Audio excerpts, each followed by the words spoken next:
નમસ્કાર મિત્રો, સ્વાગત છે તમારું। આજે વાત કરવાના છીએ ધોરણ 7માં નવીન સ્વાધ્યાયન પોથી 2025-26ના વર્ષમાં જે આપવામાં આવેલી છે તેમાં ભાગ નંબર 1ની અંદર ગુજરાતી વિષયનો પાઠ નંબર 2 છે ગુપ્તદાન, જે આપણે નવી મિત્રો પાઠ્યપુસ્તકના આધારે આપણે સચોટ સોલ્યુશન કરવાના છીએ।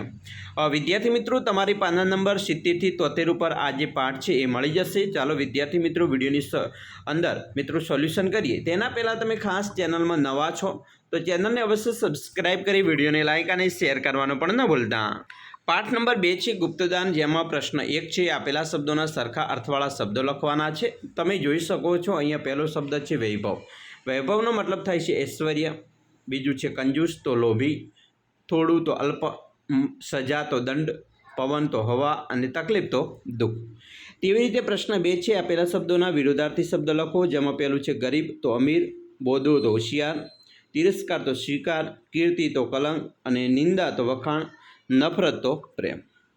પ્રશ્ન 3 છે આપેલા શબ્દ સમૂહ માટે એક શબ્દ લખવાનો છે, જેમાં પહેલો છે મિત્રો પ્રશ્ન કે મચ્છર કરડવાથી ફેલાતો એક રોગ જેને મેલેરિયા કહેવાય। બીજું, જેને માપી ન શકાય તેવું એને અમાપ કહેવાય। ત્રીજું, કળી ન શકાય તેવું અકળ। ચોથું, સેવાના ભાવ સાથે જોડાયેલ હોય એને મિશનરી કહેવાય। ને 5, કોઈ ન જાણે તેવી રીતે કરેલું દાન એને ગુપ્તદાન કહેવાય। પ્રશ્ન 4 છે આપેલા રૂઢિપ્રયોગનો અર્થ મિત્રો અહીંયા જે બોક્સ આપેલું છે તેમાં લખવાનો છે, જેમાં પહેલું છે નિશાસા નાખવા એટલે કે નિરાશાને કારણે લાંબો શ્વાસ લેવો, રોષે ભરાવું એટલે ગુસ્સે થવું, વાત દિલમાં વસવી યાદ રહી જવું, પગે પડવું, વિનંતી કરવી, માફી માંગવી, મન મનાવી લેવું એટલે કે પરાણે મનને સમજાવી લેવું। પ્રશ્ન 5 છે આપેલા વાક્યો કોણ બોલે છે એકમના આધારે લખવાના છે, જેમાં પહેલું વાક્ય છે હું દર્દીના સેવા કરવા આવ્યો છું, તો અહીંયા આવશે દર્દીની સેવા કરવા આવ્યો છું, ડૉક્ટર બોલે છે। બીજું, ચોમાસામાં નદીનું પાણી આવતું હોય તો તે લોકો ક્યાં જાય, ડૉક્ટર બોલે છે। 3, આજુબાજુના લોકો ગરીબાઈમાં સડતા હોય ત્યાં હું કઈ રીતે મોજ શોખ કરી શકું, તો આ શેઠ કહે છે। પ્રશ્ન મિત્રો 6 આપેલા વાક્યો છે ખરા છે કે ખોટા તે જણાવો, જેમાં પહેલું વાક્ય છે કે ભીખા શેઠે ડૉક્ટરને રહેવા માટે વ્યવસ્થા કરી હતી, તો આ વિધાન સાચું છે। બીજું, દવાખાના માટે કમ્પાઉન્ડરની વ્યવસ્થા છે, વિધાન ખોટું છે। 3, ભીખા શેઠનો પરિવાર મોટો હતો, ખોટું વિધાન। 4, ભીખા શેઠ ખૂબ વૈભવી જીવન જીવતા હતા, ખોટું વિધાન। 5, ડૉક્ટરને ગામડું ગમતું ન હતું, ખોટું વિધાન। પ્રશ્ન મિત્રો 7 છે આપેલા પ્રશ્નોના જવાબ લખવાના છે, જેની અંદર પહેલો મિત્રો છે વાક્ય પ્રશ્ન છે સ્ટેશનથી ગામ દૂર હોય તો શી મુસીબત પડે, તો મિત્રો એનો જવાબ છે કે બસ, મોટરસાઇકલ કે ગાડું જેવા કોઈ વાહન મળે નહીં, મુસાફરીમાં સમય અને ખર્ચ વધે અને આપાતકાળે સહાય મેળવવી મુશ્કેલ બને। બીજું, ગામમાં ટપાલ અઠવાડિયામાં 3 દિવસે કેમ આવતી હતી, તો મિત્રો ગામ સ્ટેશનથી 16 કિલોમીટર દૂર છે, નદી નાળાવાળો રસ્તો છે, સ્ટેશનથી ગામમાં આવવા ન મળે, મોટર કે ગાડું મળે માટે।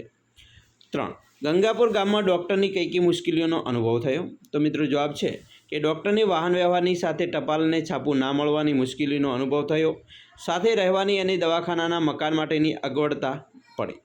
4, ગામમાં દર વર્ષે કયો રોગ ફેલાતો, શા માટે, તો અહીંયા મિત્રો આવશે ગામમાં દર વર્ષે મેલેરિયાનો રોગ ફેલાતો હતો, કારણ કે નદી નાળામાં પાણી ભરાઈ રહેતું એમાંથી મચ્છર થતા। 5, જમણા હાથે દાન આપો તો ડાબા હાથે પણ ન જાણે, વિધાનો અર્થ લખો, તો મિત્રો દેખાડાવટ વગર ગુપ્ત રીતે અને નિસ્વાર્થ ભાવથી દાન કરવું। પ્રશ્ન મિત્રો 8 છે, પ્રશ્નોના ઉત્તર સવિસ્તર લખવાના છે, જેમાં પહેલો પ્રશ્ન છે મારી પાસે 1 લાખ રૂપિયા હોય તો કામ શું કરશો, એનો જવાબ છે કે જો મારી પાસે 1 લાખ રૂપિયા હોય તો હું તેનો ઉપયોગ જરૂરતમંદની મદદ કરવા માટે કરું, હું ગરીબ બાળકો માટે પુસ્તકો, કપડાં અને શિક્ષણ સાધનો ખરીદી આપું, વૃદ્ધાશ્રમમાં જઈને વૃદ્ધોની જરૂરિયાત માટે દાન આપું અને અનાથ આશ્રમમાં બાળકો માટે ભોજનની વ્યવસ્થા કરાવું। બીજો પ્રશ્ન છે ડૉક્ટરને પસ્તાવો શા માટે થયો હતો, તો મિત્રો કારણ કે ડૉક્ટર શેઠને કંજૂસ સમજતા હતા। એકવાર ગામમાં મેલેરિયાનો રોગ ફેલાતા ડૉક્ટરને ફાળો ઉઘરાવવા ગામ લોકોના ભેગા કર્યા, બધા જ ગામ લોકોની સાથે શેઠ પણ કંઈ દાન કર્યા વગર જતા રહ્યા, પરંતુ થોડા સમય પછી શેઠ ડૉક્ટરને એકાંતમાં દાન આપવા માટે આવ્યા, આ જોઈને ડૉક્ટરના પસ્તાવાનો પાર ન રહ્યો। ત્રીજું, તમે જોયેલી કે અનુભવેલી માનસ સેવાઓ વિશે લખો, તો મિત્રો આપણે લખી શકીએ કે એક વખત હું હોસ્પિટલ ગયો હતો, ત્યારે ત્યાં એક દાદા રોજ સવારે આવે અને દર્દી માટે ચા, પાણી અને નાસ્તાનું ફ્રી વિતરણ કરે. દાદા નિસ્વાર્થ ભાવથી લોકોની સેવા કરતા. મેં જોયું કે ઘણા ગરીબ દર્દીઓ જેઓ ઘરેથી કંઈ લાવ્યા નહોતા, તેમને આ ખૂબ ઉપયોગી થયું. 4. ભીખાશેઠ દુખિયારાના બેલી શા માટે કહેવાતા હતા? તો એનો જવાબ પણ છે સરસ મજાનો કે ભીખાશેઠ પોતાના ઘરે આવતા શુભ પ્રસંગે જે કંઈ ખર્ચ થવાનું હોય તેટલા પૈસા જુદા મૂકતા અને તેમાં એટલા જ બીજા પૈસા ઉમેરી ગરીબોની મદદ કરતા. ભીખાશેઠ માનતા કે જે વારસો છે એનો હું માલિક નથી, પણ રખેવાળ છું. મારી કમાણી મને વાપરવાનો હક છે અને માટે જ આ કમાણી હું ગરીબોની મદદ માટે વાપરું છું. આથી કહી શકાય કે ભીખાશેઠ દુનિયાના બેલી હતા. 5. તમારા વિસ્તારમાં કોઈ એક દાતા વિશે લખો. તો મિત્રો એમાં પણ તમે અહીંયા લખી શકો છો. અહીંયા એક આપણે લખેલું છે. એના સિવાય તમે બીજા દાતા વિશે પણ લખી શકો છો તમારા વિસ્તારના. પ્રશ્ન 9 છે આપેલા વિધાનો દાન વિશે લખો. મિત્રો પહેલું છે દાન નેત્રદાન. નેત્રદાન એ સર્વોત્તમ દાનમાંનું એક છે. જે વ્યક્તિ મોત પછી પોતાની આંખો દાન કરે છે તેની આંખોથી 2 અંધ વ્યક્તિઓને પ્રકાશ મળે છે. એ રીતે મૃત્યુ પછી પણ કોઈનું જીવન પ્રકાશમય બને છે. બીજું દાન છે રક્તદાન. રક્તદાન એટલે એ જરૂરિયાતમંદ વ્યક્તિનું જીવન બચાવવાનું શ્રેષ્ઠ કાર્ય છે. જો કોઈ દર્દીને સર્જરી, અકસ્માત કે બીમારી વખતે રક્ત જોઈએ ત્યારે રક્તદાનની મદદ બહુ મૂલ્યવાન બને છે. ત્રીજું છે શ્રમદાન.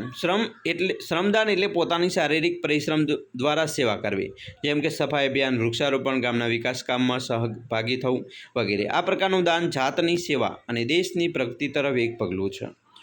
ચોથું છે દેહદાન. દેહદાન એ માનવ સેવા માટે મૃત્યુ પછી પોતાનું શરીર વૈજ્ઞાનિક અભ્યાસ કે મેડિકલ સ્ટુડન્ટ્સ માટે શીખવાના હેતુ માટે આપવું. આ દાનથી ભવિષ્યના ડૉક્ટરનું શિક્ષણ વધુ સારું બને છે અને કેટલાક અંગો અવયવ દાનરૂપ પણ ઉપયોગી બને છે. 5મું દાન છે અન્નદાન. અન્નદાનને શ્રેષ્ઠ દાન માનવામાં આવે છે. ભૂખ્યા વ્યક્તિને અન્ન આપવું એ માત્ર પેટ નહીં પણ આત્માને સંતોષ આપવાનું કાર્ય છે. શ્રદ્ધા અને નિસ્વાર્થ ભાવથી કરેલું અન્નદાન ઘણા લોકોને જીવન આપતું હોય છે. એના પછી મિત્રો પ્રશ્ન 10 છે આપેલા પાત્રો વિશે લખો. જેમાં પહેલું છે ભીખાશેઠ. તો ભીખાશેઠ વિશે લખવું હોય તો ભીખાશેઠ બહારથી કંજૂસ લાગતા પણ હકીકતમાં ગુપ્તદાન કરતા દયાળુ અને સેવાપરાયણ વ્યક્તિ હતા. તેઓ પોતાના વૈભવનો ભોગવટા ટાળીને ગરીબોને મદદ કરતા, પણ પોતાની મદદની જાહેર ખબરમાં ન માને. તેઓ પૈસાના સાચે રખેવાળ હતા. અંતે ડૉક્ટરને તેમની સાચી મનોભાવનાનો અનુભવ થયો. બીજું છે ડૉક્ટર. ડૉક્ટર શરૂઆતમાં ગામજીવનથી નિરાશ હતા. તેઓ સેવાભાવથી દવાખાનું શરૂ કરે છે. ભીખાશેઠને કંજૂસ સમજતા હતા, પણ શેઠની ગુપ્ત સહાયથી ડૉક્ટરનો અભિગમ બદલાય છે અને અંતે તેઓ શેઠના દાનને સમજીને તેમનું માન કરે છે. તો આવી રીતે વિદ્યાર્થી મિત્રો તમે પણ તમારું સોલ્યુશન છે એ કરી શકો છો. મિત્રો ધોરણ 7ના અલગ અલગ સ્વાધ્યાયન પોથીના વિડીયો હોય, પેપર સોલ્યુશનના વિડીયો હોય કે ધોરણ 7ની અંદર તમામ પ્રકારના મટીરિયલની તમારે જરૂર હોય તો આપણી ચેનલને મિત્રો અવશ્ય સબસ્ક્રાઈબ કરી વિડીયોને લાઇક અને શેર કરજો, જેથી કરી તમને તમારા મિત્રો સુધી પણ મિત્રો આ વિડીયો પહોંચી શકે. તો આશા રાખીએ છીએ તમને આપણો આ વિડીયો ખૂબ જ ગમ્યો હશે અને મિત્રો ખાસ કરીને ચેનલને સબસ્ક્રાઈબ ન કરી હોય તો અવશ્ય કરી લેજો.